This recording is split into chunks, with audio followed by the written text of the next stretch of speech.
कि समीर, अजय और विकास बचपन के दोस्त थे। कई साल पहले अजय और समीर शहर में पढ़ाई करने के लिए चले गए थे। कई सालों बाद छुट्टियों में सभी दोस्त गांव लौटे थे। आज तो स्पेशल दिन है, आज कुछ खास होना चाहिए। क्या खास, तू बता। अच्छा, मेरे घर चलते हैं। मैं 2-3 दिन यहाँ अकेले हूँ। रात में पार्टी करेंगे और बचपन की याद ताजा करेंगे। क्या बोलते हो? Done, no issue. पार्टी मतलब इंतजाम कर लेगा ना? हाँ हाँ ठीक है, समझ गया। शाम का समय था। तीनों दोस्त विकास के घर में बैठे बातें कर रहे थे कि तभी समीर को एक आइडिया आता है। यहाँ नहीं, चलो आज खुले में बैठकर बातें करेंगे। किधर? अरे वो तालाब याद है ना, हम लोग काका के साथ उधर मछली पकड़ने जाते थे, कितना मजा आता था। रात में उधर कौन जाएगा, वहीं चलते हैं, शांति में बैठकर पार्टी करेंगे। अरे वो तालाब अब नहीं है, उसे तो बंद करवा दिया था। वहाँ पर कुछ अजीब घटनाएं होने लगी थी। अब खैर छोड़ो उसे। अजीब मतलब? रहने दो, शहर वाले हो गए हो तुम लोग, यहाँ की कहानियाँ झेल नहीं पाओगे। अरे यार सस्पेंस मत बना, बोलना। वैसे तो कई कहानियां हैं, लेकिन एक घटना ने पूरे गांव के रोंगटे खड़े कर दिए थे। तकरीबन 8 साल पहले की बात है। अर्जुन काका की शादी हुई थी। काकी सुलक्षणा की खूबसूरती के पूरे गांव में चर्चे हो रहे थे। सुलक्षणा काकी सिर्फ दिखने में खूबसूरत नहीं थी, घर और बाहर का सब काम उन्होंने संभाल लिया था। काकी भी अपनी नई नवीनी दुल्हन पर खूब प्यार लुटा रहे थे। सब अच्छा चल रहा था कि एक दिन, आज तो हमारी शादी को पूरा 6 महीना हो गया। आज कुछ खास होना चाहिए। अर्जुन को आने में अभी समय है। बाजार से मच्छी लाकर अपने हाथों से स्पेशल मच्छी बनाती हूँ। सुलक्षणा खूब अच्छे से तैयार हुई, इत्र लगाया, आंखों में गहरा काजल भरकर बाजार के लिए निकल पड़ी। बाजार से मछली लेकर लौटते समय दिन ढल गया था। तालाब के किनारे पहुंची तो उन्हें ऐसा लगा मानो कोई उनके पीछे पीछे आ रहा है। काकी ने इधर उधर देखा, आसपास कोई नहीं था। अभी वो थोड़ी ही आगे बढ़ी थी कि उन्हें अपने पति की आवाज सुनाई पड़ती है। अरे सुलक्षणा, मछली लेकर आई हो क्या? मुझे भी दोगी ना? आमा के माँ चाहिए। काकी को आवाज पहचान में आ गई थी। उसने पलटकर देखा, अंधेरे में एक साया नजर आया जिसका चेहरा स्पष्ट नजर नहीं आ रहा था। माछ चाहिए तो घर चलो, अपने हाथ से पकाकर खिलाऊंगी आज। अचानक सुलक्षणा को अपने आसपास कुछ फुसफुसाहट सुनाई पड़ती है। ऐसा लगता था कई सारे लोग एक साथ कुछ बोल रहे हो। वो आवाजें सुनकर सुलक्षणा को थोड़ा अजीब लगा, लेकिन पति की आवाज सुनने के बाद उनके मन का डर दूर हो गया था। सुलक्षणा आगे चल रही थी और सूखे पत्तों पर कदमों की आहट करते वो साया उसके पीछे पीछे आ रहा था। तुम यहाँ कैसे? मुझे ढूंढने निकले थे क्या? हाँ, माछ चाहिए। इससे पहले कि वो कुछ समझ पाती या कह पाती, सुलक्षणा को सामने से अर्जुन आता नजर आया। किधर गई थी अंधेरे में? अरे कुछ चाहिए था तो मुझे बोलना था ना। तुम यहाँ कैसे आ गए? तुम तो मेरे साथ ही आए हो ना, अभी तो मेरे पीछे चल रहे थे। क्या बोल रही हो? यह मजाक का समय नहीं है, घर चलो। अर्जुन की बात सुनकर सुलक्षणा मोड़ कर देखती है तो वहाँ उसे कोई नजर नहीं आता। सुलक्षणा हैरान थी कि आखिर वो कौन था जो अर्जुन की आवाज में उसके साथ बात करता आ रहा था। घर पहुंचकर सुलक्षणा जल्दी जल्दी मच्छी बनाने की तैयारी करने लगी। तभी अचानक उसे अपने आसपास एक तेज गंध आती हुई महसूस हुई। ओ माँ, ये गंध, बदबू किधर से आता? मच्छी सड़ गया लगता है। गंदी बदबू से सुलक्षणा से एक पल भी रसोई में रुकना कठिन हो रहा था। वह मछली का थैला खोलकर देखती है तो अंदर उसे खून से लथपथ अधखाई मछली नजर आती है। ये कैसे हो सकता है? मैं तो बाजार से देखकर मछली लाई थी। ऐसा लगता है किसी ने इसे कच्चा चबा डाला हो। ये हो क्या रहा है? सुलक्षणा ने देखा कि उस खून से सनी मछली से बहुत बुरी बदबू आ रही है, इसलिए वो उसे उठाकर घर से दूर फेंक देती है। जैसे ही वो वापस रसोई में आती है, उसे रसोई के फर्श पर गीली मिट्टी से बने पैरों के निशान दिखाई देते हैं। ये कैसे निशान है? कौन गंदा पाव लेकर यहाँ आया? हाँ? सुलक्षणा ने देखा बची हुई बाकी की मछलियाँ भी रसोई में बिखरी हुई थी। ये अर्जुन ही मजाक कर रहा है, अभी बताती हूँ उसको। अचानक ही सुलक्षणा की रसोई की खिड़की तेज आवाज के साथ खुल जाती है और एक ठंडा हवा का झोंका उसे छूकर निकल जाता है। वो खिड़की से बाहर देखती है तो उसे महसूस होता है कोई काला साया खिड़की से बाहर खड़ा रसोई के अंदर देख रहा है। सुलक्षणा थोड़ी घबरा गई थी। जैसे ही वो खिड़की के नजदीक जाकर देखने की कोशिश करती है, उसके कानों में एक डरावनी आवाज गूंज उठती है। तूने कहा था मुझे मछली खिलाएगी, मच्छी दे। सुलक्षणा का रोम रोम डर से कांप उठा था। उसने खिड़की से बाहर नजर घुमाई, बाहर कोई नजर नहीं आया। उसने झट से खिड़की बंद की और गिलास में पानी लेकर पीने लगी। ओ माँ, ये सब क्या है? इधर कौन है? लगता है कोई मुझ पर नजर लगाए हुए है। सुलक्षणा, अब खिलाओ भी मच्छी। मच्छी का नाम सुनकर पानी का गिलास उसके हाथ से छूट जाता है। अरे इसमें घबराने जैसी क्या बात है? इतना कांप क्यों रही हो? मच्छी बनाने वाली थी ना तुम? मेरी तबीयत ठीक नहीं लग रही है, हाथ पैर साथ नहीं दे रहे, मुझे कमरे में छोड़ दीजिए। अभी तक तो ठीक थी, अचानक क्या हुआ? सुलक्षणा कुछ भी जवाब दिए बगैर कमरे में जाकर आराम करने लगती है। देर रात गए अर्जुन की आंख खुलती है तो उसे बाहर से कुत्तों का शोर सुनाई दे रहा था। अरे क्या हुआ? क्यों भौंककर शोर कर रहे हैं ये? अर्जुन ने खिड़की से बाहर नजर घुमाई। 60 वाट के बल्ब की हल्की पीली रोशनी में बाहर आंगन में सुलक्षणा जमीन पर बैठी नजर आ रही थी, लेकिन उसके हाव भाव और हालत देखकर लगता ही नहीं था कि वो सुलक्षणा ही है। पास ही में उनकी पालतू बकरी और कच्ची मछलियां खून में लथपथ पड़ी हुई थी। सुलक्षणा के मुंह और कपड़ों पर खून था और उसके बाल बिखरे हुए थे। सुलक्षणा, ये क्या हुआ? सुलक्षणा!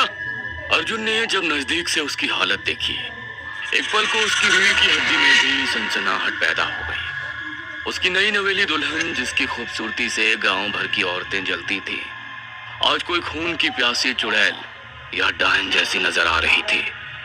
अर्जुन ने हाथ पकड़कर सुलक्षणा को उठाने की कोशिश की तो उसने एक ही झटके में धक्का देकर अर्जुन को दूर गिरा दिया। अर्जुन को अब आभास हो गया था कि ये सब सामान्य नहीं है। जरूर कोई काली शक्ति ने सुलक्षणा को अपने प्रभाव में लिया है। अर्जुन के बार बार सुलक्षणा को पुकारने के बाद अचानक वो जैसे अपने होश में लौट आई। मुझे पेट में बहुत दर्द हो रहा है। अर्जुन, अर्जुन! इतना कहते ही उसने उल्टी करना शुरू कर दिया। सुनैना की उल्टी से कच्चा मांस और खून निकलता देख अब तो अर्जुन बहुत घबरा गया था। रात बीत जाए तो किसी से मदद मांगू। किसी तरह उसने सुलक्षणा को अंदर बिस्तर पर लिटाया। अभी वो सामान्य नजर आ रही थी, फिर भी अर्जुन ने उसके हाथ कपड़े की मदद से बिस्तर से बांध दिए थे। अर्जुन उसके पास ही कुर्सी पर बैठकर किसी तरह रात बीतने का इंतजार कर रहा था। सुबह होने में बस 1 घंटे का समय शेष था। अचानक अर्जुन की आंख नींद से भारी हो जाती है। तभी कुछ डरावनी आवाज सुनकर अर्जुन की नींद टूटती है। सुलक्षणा बिस्तर से नीचे खड़ी हुई थी और उसने एक हाथ से पूरा बेड हवा में उठा रखा था। उसकी आंखें लाल और मुंह से लार बह रही थी। सुलक्षणा के शरीर से भयानक मछली के सड़ने जैसी बू आ रही थी, जिससे सांस तक लेना दुभर हो रहा था।